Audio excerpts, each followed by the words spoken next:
Hi everyone, back tuning into today's video. You can have a look at weather for the next sort of week to 10 days, see what's going on. Looks like we're going to be keeping it quite mild actually, but I think it will turn more unsettled as we go through into the weekend and through next week. Low pressure is going to start to push up from the south, and it could well turn quite wet across some southern and southwestern parts of the country. But I think with winds staying southerly, it's going to stay pretty mild. We're going to have a bit of a battle, really, quite complicated patterns between high pressure and low pressure. Now, before I go on with that, just want to mention the advertisement green keyword ads on my pages, gasweathervids.com, and you right cursor over green keywords may display ads. When you click through the words, you go to the advertisement website. You support gasweathervids.com by doing that. So starting off with the GFS temperature ensembles, these are for the upper atmosphere, but they're useful for lower down. We see that we've got the red line there telling us where we should be at this time of year. All members of the ensemble are well above that red line. Just at the moment we're in some really warm air at 15 with 15 Celsius, 850 HPA. That's very warm air, and if it was summer, if it's middle of summer, we'd be talking about temperatures well up into the 80s Fahrenheit. Of course, we're well on into autumn now, so what we've got with this warm air is a lot of cloud, low cloud, mistiness, a lot of fog. There's been lots of fog around the country through the course of this morning. It's taken a long time to go. Eventually the sun will burn through and we'll see temperatures going up to around the low 20s, 22, 23, maybe 24. But of course we're well below where we would be if this was happening in the middle of summer. Nevertheless, we're in a warm air mass. We're going to stay pretty mild for the foreseeable future actually. Temperatures will be sliding down a little bit over the next few days. By the time we get through to around the 27th of September, we have lost some temperatures, lost about 5 Celsius at 850 HPA, but we're still above the red line, we're still above average, and we're going to be staying above average by the look of it into the start of October as well. That's October 1st, they're still above average, to be honest, and it's not until we get right to the end of the ensemble, getting through to around the second week of October, we finally get down towards the red line, we finally get down to where we should be. But of course, that's a long way off, so you can't take that at all seriously. Now, what is evident is that we're seeing quite a few precipitation spikes coming back for around the 28th, 29th of September onwards. We're in a dry phase at the moment, but we do bring the rainfall back into this as we get through to the very end of October and going through into the start of October. Not a washout, probably not huge rainfall spikes, but certainly a lot more than we have had and we will have over the next few days. So I think it's going to be turning more changeable. We're getting some outbreaks of rain coming through, but on the plus side, if you like it mild, temperatures will be staying above average. Now, the temperature anomalies for the next week, which takes us from the 24th of September to the 1st of October, showing that we're going to be above average. We're in the red colours there across Britain and Ireland. In fact, much of Western Europe is in the red colour as well. Proper east-west split going on in the next week in terms of the temperatures. Warm in the west, colder than average in the east, substantially colder than average once you get through towards western Russia, so a very stark sort of east-west split there. But the main thing for us is that temperatures will be staying above average for the foreseeable future.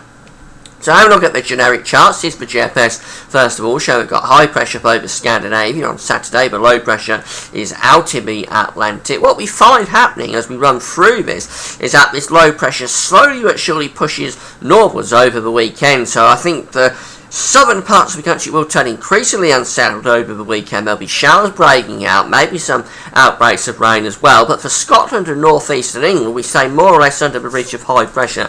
So we probably keep it drier up there. But overall, the idea is that as we go through the weekend into the start of next week, this is Monday the 30th of September, pressure is leaking away from the south and southwest. It's turning more unsettled. It's turning increasingly showery. But this area of high pressure remains sort of in situ up to the eastern and northeast of the country as we go into next week. We've got the low pressure out to the west of the country bringing up this southerly flow. So anytime wind stays southerly, it's going to be mild, it's going to be warm. But what the GFS wants to do is bring this low pressure in across the country eventually through the course of the middle of next week. That will take outbreaks of rain into many parts of the country. Still southerly wind zone. As we get through to the 10-day period, which is Friday the 4th of October, the idea is that I've got a shallow trough across the country then, so it's probably still unsettled. It does look as though next week could be quite an unsettled week.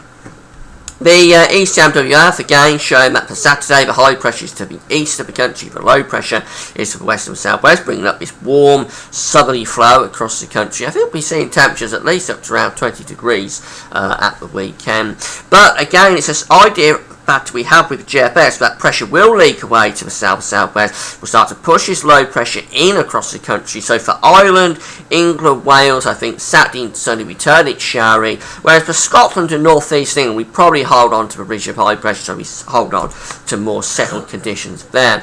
And actually, this showed that high pressure over Scandinavia has more of an influence as we go through into the start of next week. And we keep the winds generally from a southerly flow. This low pressure, more of a cut-off feature out in the Atlantic actually, and the high pressure is the predominating factor on the ECM going into next week. So it's largely dry away from the west, I think, if the ECM is right. But it is warm. We've still got that southerly flow lifting the temperatures up into be 20 Celsius.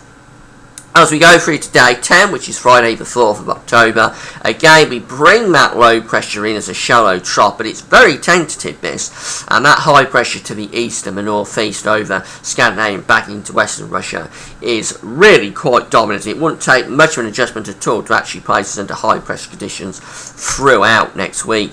The GEM finally showing that for the start of the weekend, we've got the low pressure down to the southwest of the country, the high pressure is to the east. What does the GEM do? Actually, it keeps that low pressure out to the west of the country. So the GFS is a bit on its own, to be honest, with this idea about we're bringing the low pressure in. The ECMWF and the GEM tend to have the high pressure more dominant to the east and the northeast. We go into a real battle actually on the GEM next week with the high pressure properly dominant across Scandinavia and stretching out towards the northeast of Scotland. Low pressure is down to the southwest, really struggling to get in. It's probably restricted just to Ireland and southwestern England with this. Now eventually we do start to try and push that low pressure through. There's probably a weather front bringing outbreaks of rain on Tuesday the 1st of October, and again particularly for Ireland, England and Wales. But this high pressure up over Scandinavia is a proper blocking sort of feature this, and what the GM eventually does as we get through to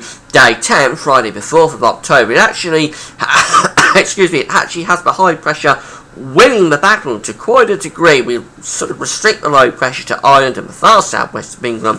This high pressure over Scandinavia and Denmark and the Baltic Sea starts to push west, tightly packed iceberg, so it's quite windy, but it's a warm wind from the south and the southeast. So it's quite a complicated pattern coming up over the next week to 10 days. It looks like we're going to have a battle. We've got low pressure in the west and down to the southwest, high pressure to the east and northeast. Of course, this ties in with the more extended forecast I did on Friday from the JMA and the ECMWF. I said it looks as though for October we're going to have a battle with high pressure to the east and the northeast, low pressure to the west and the southwest. Sort of the two forces are going to try to push against each other, but it could be a real job to work out which is going to win. So the model reliability is likely to be very poor over the next few days as it tries to figure this out. But I think we are looking at rain trying to come in from the southwest, but high pressure to the east and the northeast.